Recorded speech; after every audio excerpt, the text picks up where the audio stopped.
2026 మహానాడు సందర్భంగా వేదికను అలంకరించినటువంటి పెద్దలు, మన అందరి అభిమాన నాయకులు, నవ్యాంధ్రప్రదేశ్ నిర్మాత, భవిష్యత్తుకు దిక్సూచిగా నిలబడుతున్నటువంటి మన పరిపాలనకు నడిపిస్తున్న అభిమాన నేత, రాష్ట్ర ముఖ్యమంత్రి వర్యులు నారా చంద్రబాబు నాయుడు గారు, యువగల రథ సారథి, భవిష్యత్తుకు వారధి, Telugu Desam party national working president సోదరులు లోకేష్ అన్న గారు, రాష్ట్ర తెలుగుదేశం పార్టీ ప్రెసిడెంట్ పల్లా శ్రీనివాస్ గారు, వేదికను అలంకరించిన అతిరథ మహారథులు, ఈరోజు ప్రత్యక్షంగా ఈ కార్యక్రమంలో పార్టిసిపేట్ చేసిన వాళ్ళతో పాటు సుమారు 15 లక్షల మంది మన అధినేత ఒక్క పిలుపుతో రాష్ట్ర నలుమూలల నుంచి కార్యకర్త అన్నటువంటి ప్రతి వ్యక్తి కూడా ఈరోజు ఉన్నటువంటి పరిస్థితులను గౌరవిస్తూ ఈ క్లస్టర్ పద్ధతుల్లో ఏర్పాటు చేసినటువంటి ప్రతి మహానాడు కేంద్రాన్ని కూడా విజయవంతం చేయడానికి కథలు వచ్చినటువంటి మా పసుపు దళం, మా సోదర సోదరిమణులు, తెలుగుదేశం పార్టీ కుటుంబ సభ్యులు అందరికీ కూడా మరొక్కసారి ఈ వేదిక ద్వారా నా హృదయపూర్వకమైనటువంటి నమస్కారాలు తెలియజేసుకుంటున్నాను. ఈ యొక్క కార్యక్రమంలో అత్యంత ముఖ్యమైన కీలకమైనటువంటి తీర్మానం ఈ రాజకీయ తీర్మానం. పెద్దలు సీనియర్లు చాలామంది ఉన్నారు, వాళ్ళందరికీ కూడా గుర్తుంటుంది, ఒకప్పుడు ఈ రాజకీయ తీర్మానం ప్రవేశపెట్టినటువంటి వ్యక్తి నాన్నగారు స్వర్గీయ కింజరాపు ఎర్రన్నాయుడు గారు. అటువంటి స్థానం మళ్ళీ ఒక చిన్న వయసులోనే నాకు ఈ స్థానాన్ని కల్పించినటువంటి పెద్దలు, మనందరి కుటుంబ పెద్ద చంద్రబాబు నాయుడు గారికి మరొక్కసారి వేదిక ద్వారా నా ధన్యవాదాలు తెలియజేసుకుంటూ, రాజకీయ తీర్మానం అనంటే మొట్టమొదటిగా మనం మొదలుపెట్టేది తెలుగుదేశం పార్టీ చరిత్ర దగ్గర నుంచి. మార్చి 28, 1982లో ఆ రోజు ఒక రాజకీయ విప్లవంగా దేశ స్థాయిలోనే ప్రకంపనలు సృష్టించినటువంటి పార్టీ మన తెలుగుదేశం పార్టీ ఆవిర్భవించినటువంటి రోజుగా గుర్తు చేస్తున్నాను. ఆ రోజు విశ్వవిఖ్యాత నట సార్వభౌముడు, యుగ పురుషుడు నందమూరి తారక రామారావు గారు రాష్ట్రంలో ఉన్నటువంటి పరిస్థితులు, తెలుగు జాతికి ఉన్నటువంటి ఆ దుర్భర పరిస్థితులు, అవినీతి ప్రభుత్వాన్ని ఆ రోజు కాంగ్రెస్ పరిపాలిస్తే వాటన్నిటిని కూడా చూసి రాజకీయాల్లో, సమాజంలో ఒక పెనుమార్పు తీసుకొని రావాలని ఆయన సాధించినటువంటి విజయాలన్నిటిని కూడా పక్కన పెట్టి ఒక సామాన్యమైనటువంటి వ్యక్తిగా చైతన్య రథయాత్ర రాష్ట్రంలో చేస్తూ తెలుగు ప్రజల్ని ఉత్తేజపరుస్తూ తెలుగు వారి ఆత్మ గౌరవం కోసం పుట్టినటువంటి పార్టీ మన తెలుగుదేశం పార్టీ అనేది గుర్తు చేస్తున్నాను. ఆ రోజు ఒక నిర్ణయం తీసుకున్నారు నందమూరి తారక రామారావు గారు. పార్టీ నడిపించడం అనంటే కేవలం ఒక పేరు, ఒక రంగు, ఒక ముద్ర, ఒక అచ్చు వేయడమే కాదు, పార్టీలో ఉన్నటువంటి బలం, కార్యకర్తలు, నేతలు. అటువంటి నేతలు కానీ కార్యకర్తలు కానీ కొన్ని వర్గాలకో కొన్ని ప్రాంతాలకో పరిమితం కాకూడదు. రాష్ట్రంలో ఉన్నటువంటి నలుమూలలు ఎన్ని వర్గాలు ఉన్నా, ఎన్ని ప్రాంతాలు ఉన్నా, ఎన్ని జాతులు ఉన్నా అందరికీ కూడా సరి సమానంగా పొలిటికల్ రిప్రజెంటేషన్ ఇవ్వాలని బీసీలకి, ఎస్సీలకి, ఎస్టీలకి, మైనారిటీలకి దేశ స్థాయిలో ఏనాడు కలగనటువంటి గౌరవం మన తెలుగుదేశం పార్టీ ద్వారా యువకులకి, కొత్త వ్యక్తులకి ఆ రోజు నందమూరి తారక రామారావు గారు కల్పించారనేది కూడా ఈ సభాముఖంగా గుర్తు చేస్తున్నాను. ఆ రోజు కేవలం రాష్ట్రంలోనే మార్పుల కోసం కాదు, ఆ రోజు తెలుగుదేశం పార్టీ పుట్టింది కాంగ్రెస్ పార్టీని గద్దె దించడానికైనా 1983లో 9 నెలల్లోనే తెలుగుదేశం పార్టీ అత్యంత మెజారిటీతో విజయం సాధించిన తర్వాత కేవలం రాష్ట్రంలోనే కాదు, భారతదేశం కూడా బాగుపడాలనంటే అక్కడ కూడా ఉన్నటువంటి కాంగ్రెస్ ప్రభుత్వాన్ని గద్దె దించాలని దేశ స్థాయిలో కూడా నేషనల్ ఫ్రంట్ని ఏర్పాటు చేసి మొట్టమొదటిగా కాంగ్రెస్ ఏతర విపి సింగ్ గారిని ప్రైమ్ మినిస్టర్ చేసినటువంటి ఘనత కూడా నందమూరి తారక రామారావు గారిది, మన తెలుగుదేశం పార్టీది అనేది కూడా ఈ సభాముఖంగా తెలియజేసుకుంటున్నాను. ఆ రోజు నేషనల్ ఫ్రంట్తో మొదలైనటువంటిది తిరిగి చంద్రబాబు నాయుడు గారి అధ్యక్షతన యునైటెడ్ ఫ్రంట్ మనం పెట్టి దేవేగౌడ గారిని ప్రధానమంత్రి చేశాం, గుజరాల్ గారిని ప్రధానమంత్రి చేశాం, మళ్ళీ ఎన్డీఏ ప్రభుత్వంలో చేరి వాజ్పేయి గారిని ప్రధానమంత్రి చేశాం. ఈ రోజు కూడా ఎన్డీఏ ప్రభుత్వంలో కొనసాగి ఈరోజు ప్రపంచ స్థాయిలోనే వరల్డ్ ఫేమస్ లీడర్గా ఈ భారతదేశాన్ని ఒక ఉన్నతమైనటువంటి స్థానంలో ముందుకు నడిపిస్తున్నటువంటి ప్రధానమంత్రి నరేంద్ర మోదీ గారు కూడా ఈరోజు సపోర్ట్ చేసి కేవలం రాష్ట్రాన్ని వరకు, కేవలం ప్రాంతం వరకు, కేవలం ఒక జాతి వరకు పరిమితం కాకుండా యావత్ భారతదేశానికి కూడా ఎన్నో విప్లవాత్మకమైనటువంటి రాజకీయ సంస్కరణలు తీసుకొని వచ్చినటువంటి ఘనత మన తెలుగుదేశం పార్టీదని తెలియజేసుకుంటున్నాను.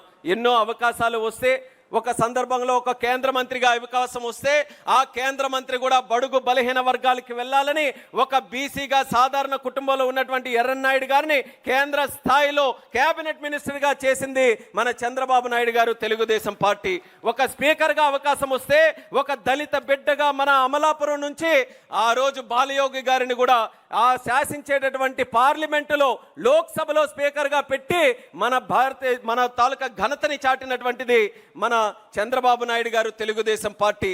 అలాగే ఒక మైనారిటీ వ్యక్తిగా ఆ రోజు అబ్దుల్ కలాం గారిని ఆ ప్రభుత్వానికి సూచించి ఆయనకి కూడా దేశ ప్రెసిడెంట్గా కూడా ఆ రోజు చంద్రబాబు నాయుడు గారి తాలూకా ఆలోచనల ప్రకారం ఆ రోజు తెలుగుదేశం పార్టీ తాలూకా కాంట్రిబ్యూషన్ ఆ రకంగా ఉండిందని తెలియజేసుకుంటున్నాను.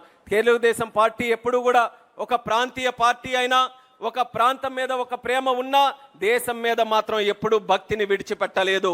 దేశం బాగుంటే, దేశం బలంగా ఉంటే రాష్ట్రం బాగుంటుంది, రాష్ట్రం బలంగా ఉంటుందని కేంద్రం రాష్ట్రం మధ్యలో సత్సంబంధాలు ఎప్పుడు కూడా మెరుగుపడేటటువంటి విధంగానే తెలుగుదేశం పార్టీ ముందుకు నడిపిస్తూ కేంద్రం ఇచ్చేటటువంటి కార్యక్రమాలు కానీ, కేంద్ర నిధులు కానీ, కేంద్ర కార్యక్రమాలు కానీ మన తెలుగు ప్రజలకు అందరికీ కూడా అందించడానికి, ఒక సుస్థిరమైనటువంటి పరిపాలన అందించడానికి తెలుగుదేశం పార్టీ సిద్ధాంత రూపంగా నిరంతరం కూడా కృషి చేస్తూ ఉండిందని కూడా తెలియజేస్తున్నాను. కేవలం తెలుగుదేశం పార్టీ ఒక్కటే. చాలామంది ఇక్కడ అన్ని రాజకీయ పరిస్థితులు తెలిసినటువంటి వారు ఉన్నారు. గత 44 సంవత్సరాలు మన తెలుగుదేశం పార్టీ చరిత్ర. ఈరోజు ఇండిపెండెంట్ ఇండియాని చూసుకుంటే 70కి పైగా సంవత్సరాలు ఉన్నటువంటి చరిత్ర. ఈ చరిత్రలో ఎన్నో రాజకీయ పార్టీలు పుట్టాయి, ఎన్నో ప్రాంతీయ పార్టీలు కూడా పుట్టాయి.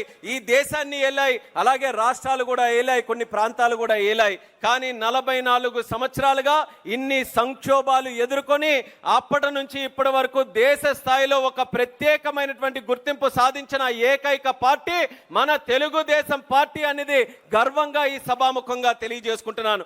ఎందుకనంటే కాలం మారుతుంది, తరాలు మారుతున్నాయి, ప్రధానమంత్రులు మారుతున్నారు, రాజకీయ పరిస్థితులు మారుతున్నాయి, దశాబ్దాలు మారిన తర్వాత అక్కడ ఆర్థిక పరిస్థితులు కూడా మారుతున్నాయి.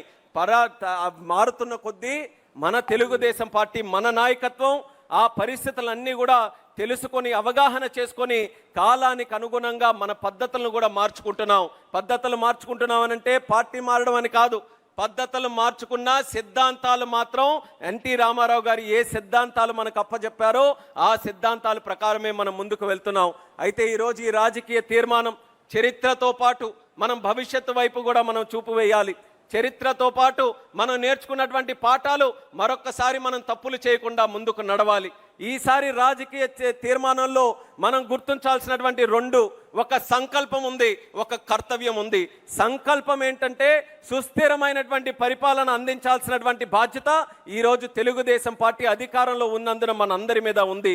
సుస్థిర పరిపాలన మనం అందించాలనంటే దానికి తగ్గట్టు ఆ ఆలోచనలు వచ్చేటటువంటి బలమైన నాయకత్వం మనకు ఉండాలి.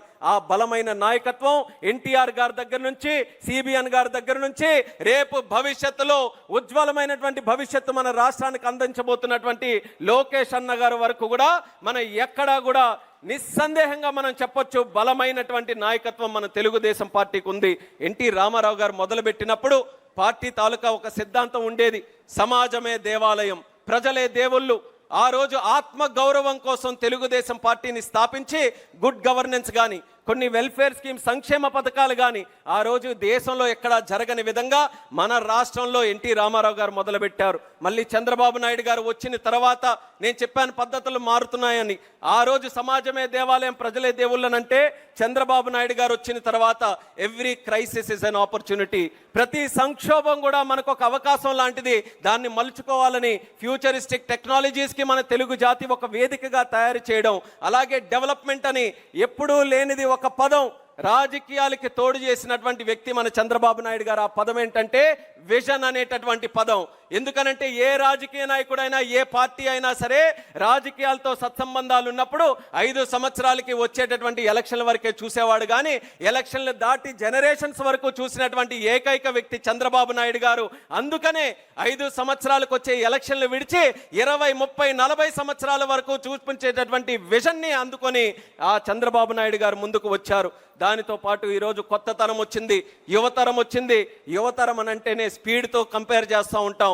అందుకనే ఈజ్ ఆఫ్ డూయింగ్ బిజినెస్ నుంచి స్పీడ్ ఆఫ్ డూయింగ్ బిజినెస్ చేస్తూ 2 సంవత్సరాల్లోనే అక్షరాల 24 లక్షల కోట్ల రూపాయలు మన ఆంధ్రప్రదేశ్ రాష్ట్రానికి తీసుకొని వచ్చి ఒక కొత్త చరిత్రకి, ఒక కొత్త వరవడికి శ్రీకారం చుట్టినటువంటి వ్యక్తి అన్న లోకేష్ అన్న గారు అన్నది కూడా తెలియజేస్తున్నాను. ఈయన తాలూకా పద్ధతుల్లో జాబ్ క్రియేషన్, అలాగే ఎడ్యుకేషన్ ఒక ప్రధానమైనటువంటి సెక్టర్గా ఎంచుకున్నారు. ఆయన కూడా చాలా సందర్భాల్లో చెప్పారు, రాజకీయాల్లో ఒక మినిస్టర్ పదవి తీసుకున్నటువంటి వ్యక్తులు అత్యంత దూరంగా దేనికైనా ఉంటున్నారనంటే ఎడ్యుకేషన్ మినిస్ట్రీకి.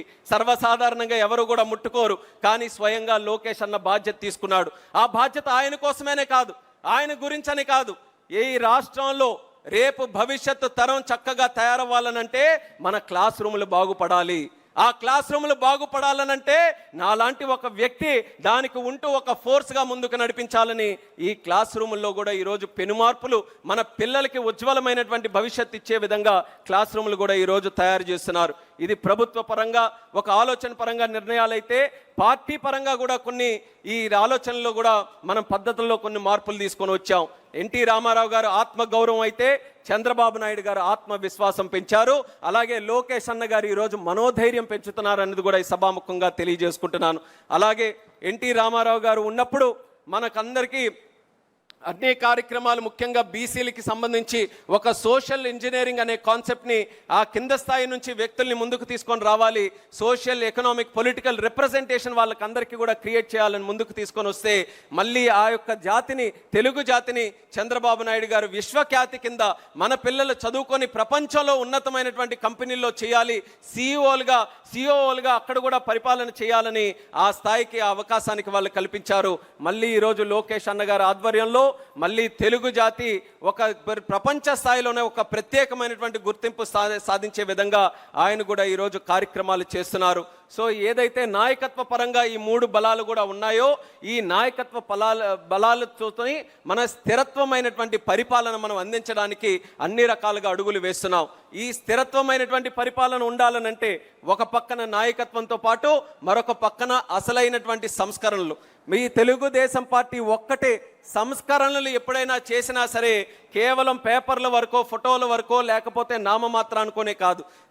తెలుగుదేశం పార్టీ ఎప్పుడు సంస్కరణలు చేసినా సరే మన గ్రాస్ రూట్ నుంచి, క్షేత్రస్థాయి నుంచి, గ్రాస్ రూట్ నుంచి గ్లోబల్ స్టాండర్డ్స్ వరకు ప్రతి ఒక్కటి కూడా సైంటిఫిక్గా అధ్యయనం చేసి ఒక పథకం తీసుకొని వచ్చిన, ఒక స్కీమ్ తీసుకొని వచ్చిన, ఒక కార్యక్రమం మనం ఏదైనా చేసినా సరే ఆ సంస్కరణ గ్రామీణ ప్రాంతాల్లో గ్రాస్ రూట్ లెవెల్లో ఉన్నటువంటి సామాన్య పౌరుడికి ఏ రకంగా అది ప్రభావం చూపుతుందన్న ఆలోచనతోనే ఎన్నో విప్లవాత్మకమైనటువంటి సంస్కరణలు తీసుకున్నాం.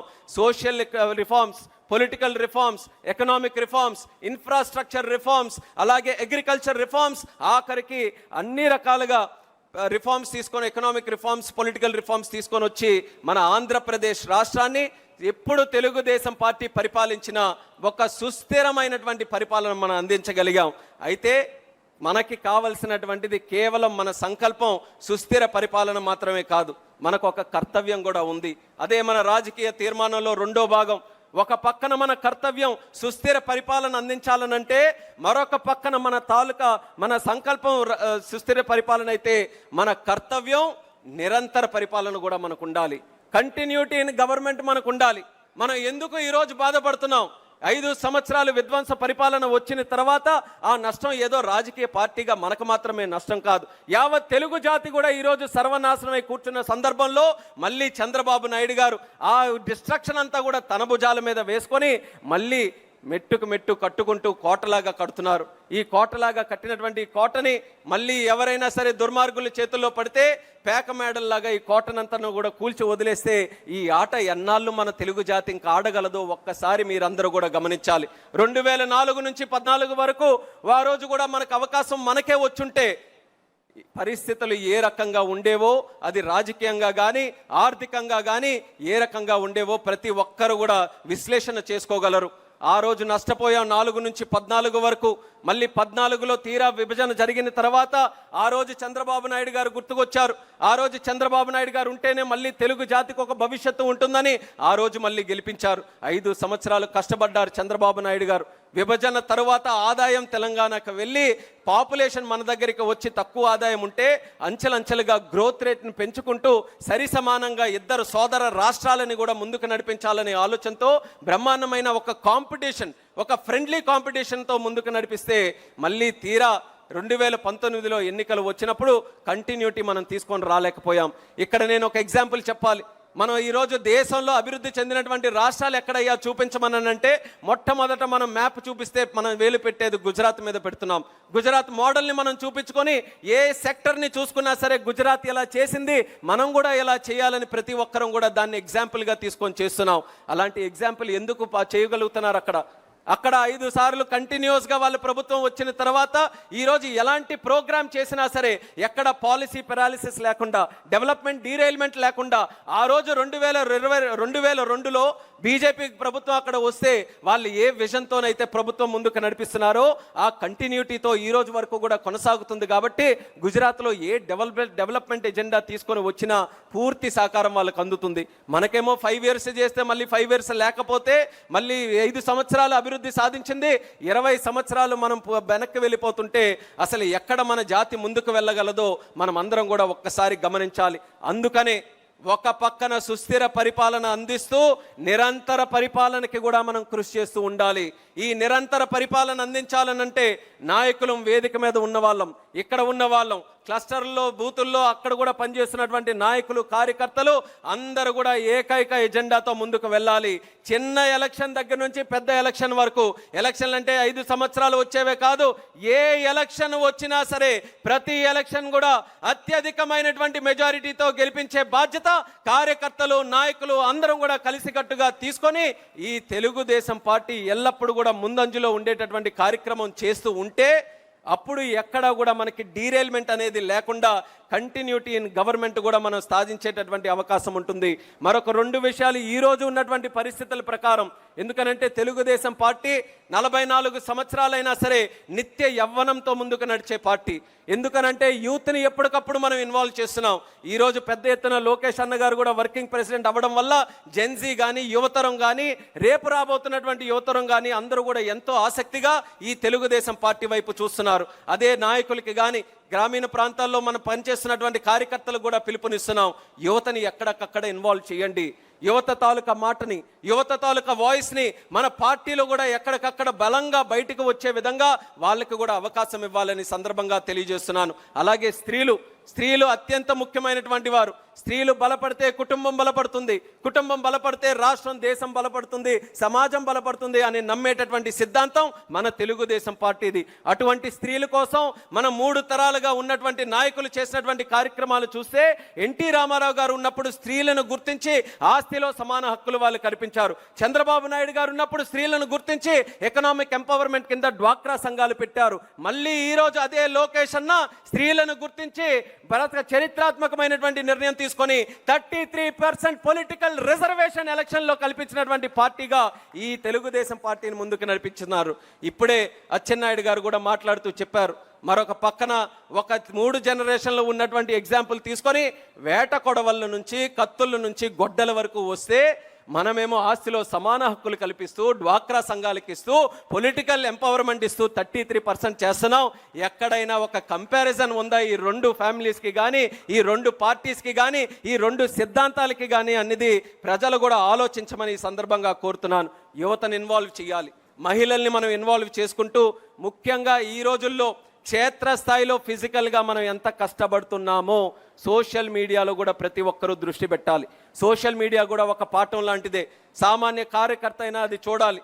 అంటే అందులోని ఏదో అలజడి సృష్టిద్దామని కాదు, అసలు సోషల్ మీడియా ప్రచారంలో ఆ ప్రచారం ఏ రకంగా జరుగుతుంది, బెనిఫిట్గా జరుగుతుందా, నెగిటివ్గా జరుగుతుందా, దాని మీద కూడా చూసుకొని రైట్ ఇన్ఫర్మేషన్ మనం పాస్ చేయడానికి ప్రతి ఒక్క కార్యకర్త కూడా సోషల్ మీడియా మీద అలర్ట్గా ఉంటూ దాని మీద కూడా నిత్యం కూడా స్టడీ చేస్తూ ముందుకు నడవాలని, ఆ నిరంతర పరిపాలనకి వీళ్ళందరినీ కూడా ఇంక్లూడ్ చేసుకుంటూ మనం ముందుకు నడిపించాలని కూడా ఈ సభాముఖంగా తెలియజేసుకుంటున్నాను. అయితే 2019 నుంచి 24 వరకు ఆ రోజు ఉన్నటువంటి విధ్వంస పరిపాలన మనం చూసాం. ఆ రోజు ఉన్నటువంటి ప్రిజనరీ పరిపాలన నుంచి ఈ రోజు ఒక విజనరీ పరిపాలనకు మనకు వచ్చాం. ప్రిజనరీ పరిపాలనలో గొడ్డలి వస్తే విజనరీ పరిపాలనలో గూగుల్ వచ్చింది. ఆ రోజు ప్రిజనరీ పరిపాలనలో గంజాయి వస్తే ఈ రోజు విజనరీ పరిపాలనలో మనకి ఏఎంఎన్ఎస్ కానీ, యాంకా కానీ ఇలా రకరకాల ఇన్వెస్ట్మెంట్స్, యువతకి కాన్ఫిడెన్స్ ఇస్తూ ఉద్యోగాలు ఇచ్చేటటువంటి అవకాశం వచ్చింది.